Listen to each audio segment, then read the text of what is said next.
Vijayapura police have achieved a major success in recovering stolen and lost mobile phones through a special drive conducted across the district.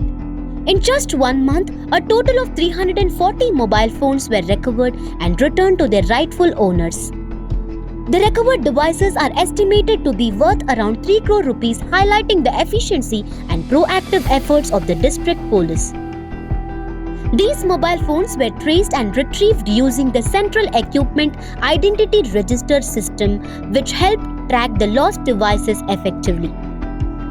The operation involved personnel from 26 police stations across the district. Teams from Basavan Bagewadi, Indi, Vijayapura city and rural subdivisions jointly participated in the drive. Superintendent of Police Lakshman Nimbaragi stated that police cooperation plays a key role in recovery efforts. He urged citizens to immediately register lost mobile phones onto the CEIR platform, as it significantly improves the chances of quick recovery. Overall, with the support of technology and coordination between police stations, Vijayapura police have demonstrated strong efficiency and commitment in handling mobile theft and loss cases.